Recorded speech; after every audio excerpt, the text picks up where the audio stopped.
Hi friends, Pandian stores upcoming episode என்னென்னு பார்க்கலாம். பழனி, ராஜி, மீனா 3 பேர் கோயிலில் வச்சு அரசியை பார்த்து பேசுகிறாங்க. எல்லா உண்மையும் சொல்லி கொட்டி தீர்த்துறாங்க. ராஜி துடிக்கிறாங்க, துள்ளுறாங்க. அவனை நான் சும்மா விட மாட்டேன் அப்படி இப்படின்னு சொல்லி கத்துறாங்க. ஐயோ, எல்லாரும் எனக்கு ஒரு சத்தியம் பண்ணுங்க, நான் அவனை பார்த்துக்கிறேன், அவன் வாயிலேருந்து எல்லாத்தையும் உண்மையை வர வைக்கிறேன் அப்படி இப்படிங்கிறாங்க. ஏன் அரசி எங்ககிட்ட சொல்லலை? சொல்லியிருந்தா அவன் உண்மையை சொல்லியிருப்பானா? நம்ம குடும்பம் தான் அசிங்கத்தில் மானத்தில் தொங்கியிருக்கும், என்ன நினச்சிட்டு இருக்கீங்க அப்படி இப்படின்னு கத்துறாங்க. இங்கே பாருங்கள், நான் சொல்கிறேன் கேட்டுக்கோங்க, எனக்கு எல்லோரும் சத்தியம் பண்ணுங்க, நான் எல்லாத்தையும் சரி பண்ணுறேன் அப்படிங்கிறாங்க. மீனா ராஜி ஒன்றும் பண்ண முடியல, வேறு வழியே இல்லாமல் அரசிக்கு சத்தியம் பண்ணி கொடுத்துட்றாங்க. அதுக்கப்புறம் வீட்டுக்கு வந்துடுறாங்க. வீட்டில் பார்த்தீங்கன்னா கட்டில் பிரிஞ்சிருக்கிறத பார்க்குறாங்க.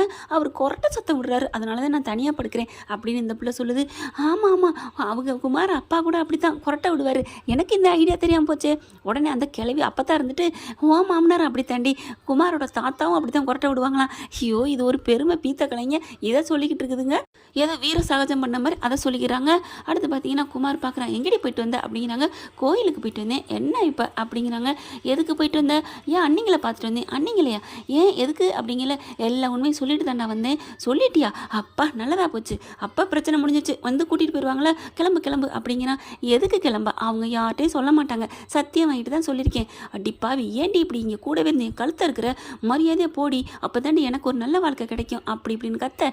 நான் எப்படா போவேன்? நீ தாலி கட்டியிருக்க. ஏய் பொய் சொல்லாதடி, நான் எங்கடி உனக்கு தாலி கட்டியிருக்கேன் அப்படின்னு குமார் பதிலுக்கு பதில் பேச, அதெல்லாம் முடியாது மாவனே, எல்லாம் ஊரறிய நீ தான் கட்டியிருக்கேன்னு சொல்லியிருக்கேன். ஏன்னா நீ தானே சொல்லியிருக்க, வாக்குமூலம் கொடுத்துருக்க, ஊரறிய நான் கூட்டிகிட்டு போனேன், நானும் குமார் அரசியை லவ் பண்ணோம் அப்படி இப்படின்னு சொல்லியிருக்கிறேன். ஃபோட்டோலாம் ஓன் ஃபோனில் தான் காமிச்சிருக்க, நீ செஞ்சது உனக்கே வந்துருச்சு பார்த்தியா, தன்வினை தன்னை சுட்டுருச்சு பார்த்தியா அப்படி இப்படின்னு சொல்ல, ஏய் என்னடி நினச்சிட்டு இருக்க அப்படின்னு சொல்லல. அங்கேருந்து பார்த்தீங்கன்னா எல்லாம் கும்பலோட வந்துடுறாங்க.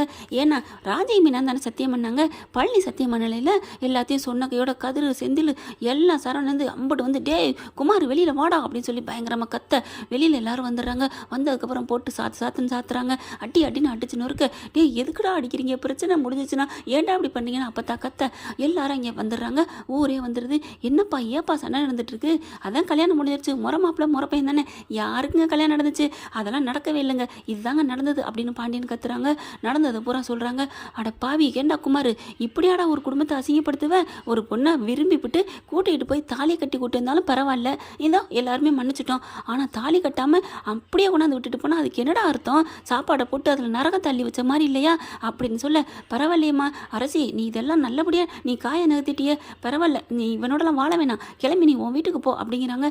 இல்லையே, நான் அதெல்லாம் இல்லை, என் குமார் தான் தாலி கட்டினாரு, நான் போக மாட்டேன் அப்படின்னு சொல்லி அரசி நிற்க. உடனே குமார் வந்துட்டு, ஐயோ போக போகிறான்னு நினச்சா இப்படி பண்ணிட்டாலே, அதான் எல்லாரும் சொல்லிட்டாங்களே போய் தொலையண்டி அப்படின்னு சொல்லிட்டு, இங்கே பாரு அரசி, இங்கே இருந்துட்டு வம்பு பண்ணாத, மரியாதை உன் அப்பா அதோட கிளம்பு அப்படின்னு கத்த. நான் எங்கே போகணும், நீங்கள் தான் தாலி கட்டியிருக்கீங்களே அப்படின்னு பதிலுக்கு பதில் மறுபடியும் பேச, ஏய் நான் உனக்கு தாலியை கட்டலடி அப்படின்னு சொன்னேன். வட்டம் மவனே, இதுக்கு தானே நான் ஆசைப்பட்டேன் அப்படின்ட்டு, டேய் பொய் சொல்லாத, நீ தான் சொன்ன, நீ இல்லாமல் நான் உயிரை விட்டுருவேன் அப்படி சொல்லி தானே என்னை கூட்டிகிட்டு போனேன் அப்படிங்கல. ஏய் அப்படிலாம் சொல்லி கூட்டி போலடி, உன்னை நான் கடத்திட்டு போனேன்டி அப்படின்றாரு. எல்லாத்தையும் புட்டு வச்சுறாருங்க. உன் குடும்பத்தை அசிங்கப்படுத்துகிறக்கா தண்ணி இதெல்லாம் பண்ணினேன், என்னடி பண்ண போகிற அப்படின்னு சொன்ன கையோட சும்மா முத்துவேலு போலான்னு அறையிறாரு. என்னடா அப்படி பண்ணி வச்சிருக்க, தாலி கட்டி கூட்டியாந்தேன்தாடா உன்னை மன்னிச்சேன். அண்ணே என்னன்னு அவன் பண்ணதுக்கு நான் சந்தோஷப்பட்டேன், சரிடா சந்தோஷப்பட்டேன், ஆனால் கல்யாணம் பண்ணலையே, அவளை கெடுக்கணும், வாழ்க்கையை கெடுக்கலன்னு நினச்சிருக்கேன். நம்ம வீட்டு பொண்ணு வாழ்க்கையை கெடுத்தா நம்ம எவ்வளோ நொந்தோம், அது மாதிரி இன்னொரு பொண்ணு வாழ்க்கையை கெடுக்கலாமா? ஆனால் நம்ம வீட்டு பொண்ணையாச்சும் அவங்க ராணி மாதிரி வாழ வச்சுட்டு இருக்காங்கடா, ஆனால் அவளை கூட்டியாந்து கெடுக்க நினச்சிருக்கான், என்னடா பிள்ளை பற்றி வச்சிருக்கா அப்படின்னு சொல்லி ஓங்கி பலான்னு அறையிறாங்க. அதுக்கப்புறம் எல்லாரும் மன்னிச்சுக்கோங்க, எங்கள் பிள்ளை பண்ண தப்பு தானே முத்துவேலு சத்துவேலும் கேட்க, இவனை நாங்கள் இப்பெல்லாம் சும்மா விட மாட்டோம், இவன் பண்ண தப்புக்கு தண்டனையாக பிராய்ச்சி தந்துடுற மாதிரி போலீஸில் நாங்கள் தள்ளிடுறேன், உள்ளே தள்ளிடுறேன் அப்படிங்கிறாரு முத்துவேலு. அண்ணே அப்படிங்க அத்தை, டேய் சும்மா அட்டங்கடா அப்படின்ட்டு, பாண்டியா என்னை மன்னிச்சிருங்க அப்படிங்கிறாங்க. எப்படி பார்த்தியா, உன் பிள்ளை தான் தப்பு பண்ணியிருக்கான், என்னமோ குதிச்சிங்க அப்படின்னு சொல்லிட்டு பயங்கரமாக கத்துறாங்க, அடிக்க போகிறாங்க. அதுக்குள்ளே போலீஸ் வந்துடுது, குமாரை அள்ளிட்டு போகிறாங்க. அதுக்கப்புறம் ஊரே எல்லாரும் பார்த்து குமாரை தூன்னு காரி துப்புறாங்க. பாண்டியா நீ கவலைப்படாதப்பா, உன் பிள்ளை நல்ல புத்திசாலி பிள்ளையாக தான் நீ பெற்று வச்சிருக்க, உன் மேலேயும் உன் பிள்ளை மேலேயும் எந்த தப்பு இல்லை, நீ கூட்டிகிட்டு போயா அப்படிங்கிறாங்க. அதுக்கப்புறம் அந்த தாலி அத்தேறி, நீனே கட்டின தாலி எதுக்குமா அப்படின்னு மீனா வந்து சொல்ல, அப்படியே அதை அத்தை தூக்கி எரிஞ்சிட்டு அங்கேருந்து கிளம்பி போகிறாங்க அரசி. என்ன ஃப்ரெண்ட் இப்படி போனால் நல்லா இருக்கா? பார்க்கலாம் என்ன நடக்க போகுதுன்னு. இந்த பதிவு உங்களுக்கு பிடிச்சிருந்துச்சுன்னா உங்கள் பொண்ணான கையில் ஒரு லைக்கை போட்டு சப்ஸ்கிரைப் பண்ணிடுங்க. Thank you friends.